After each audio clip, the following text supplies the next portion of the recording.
This is actually where I felt the first blow. This is when I felt someone punching me in the back of the head, and from there it happened so quickly. I just remember, like, during the entire time I was trying to figure out what was happening. There really wasn't anything said. They attacked us from behind. I couldn't hear, I couldn't figure out what was going on. I just felt all this people punching.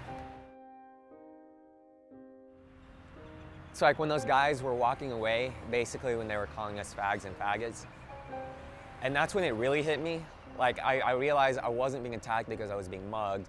I wasn't being attacked because these were people I knew that had something against me. These people I didn't know, they attacked us because we were gay.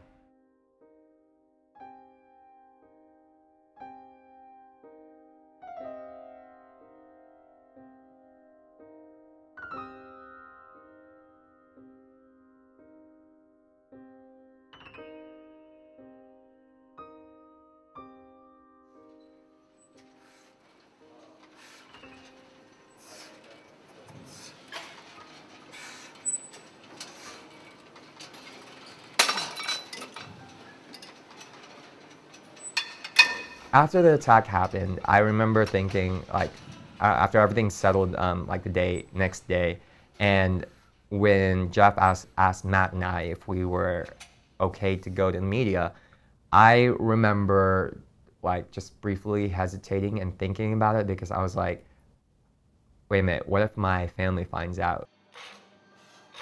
I think for a lot of the coming out experiences, for a lot of people, it's all about the anticipation of how people are going to react.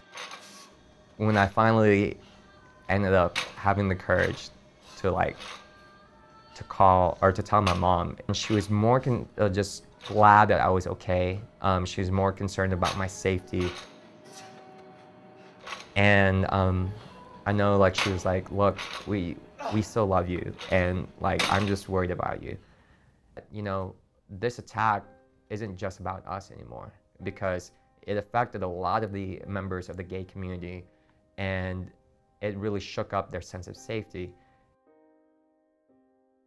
Rested for about maybe 3 hours, couldn't sleep that night, and then it went to practice. And like the team saw like the after effects of the attack, and I think for them, for so many people, they couldn't believe it happened, you know, and especially like it happened to their own teammates.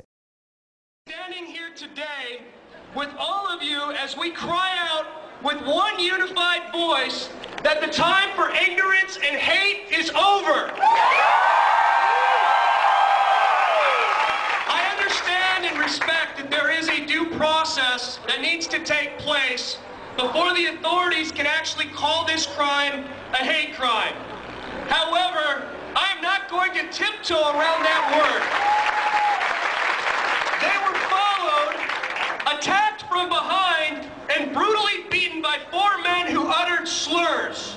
I don't care how much lipstick you put on that pig, we will not allow you to cover this hate crime up.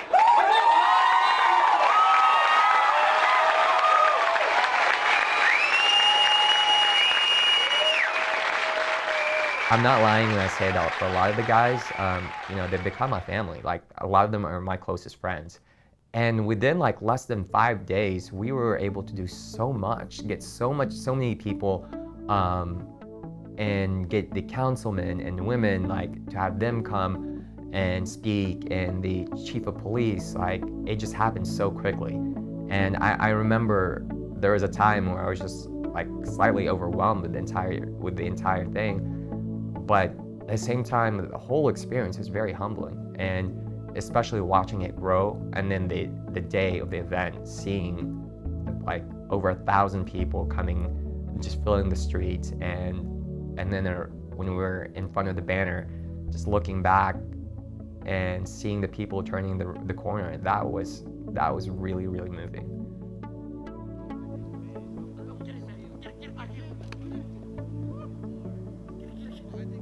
It gave me the courage to come out to my parents, and my mom and dad and my sisters are so supportive.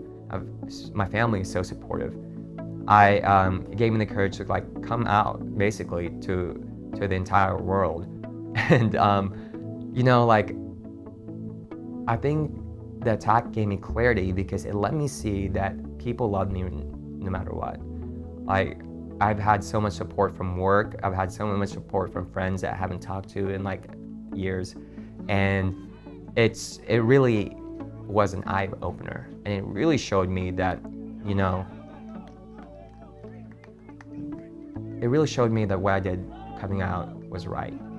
I've considered the scenario, like, if they catch the guys, like, what would I do? How would I react? And to be honest, I don't know. Like, I don't know if I would react in hate. I don't know if I'd react in revenge. Because in so many ways, that attack, it has changed me.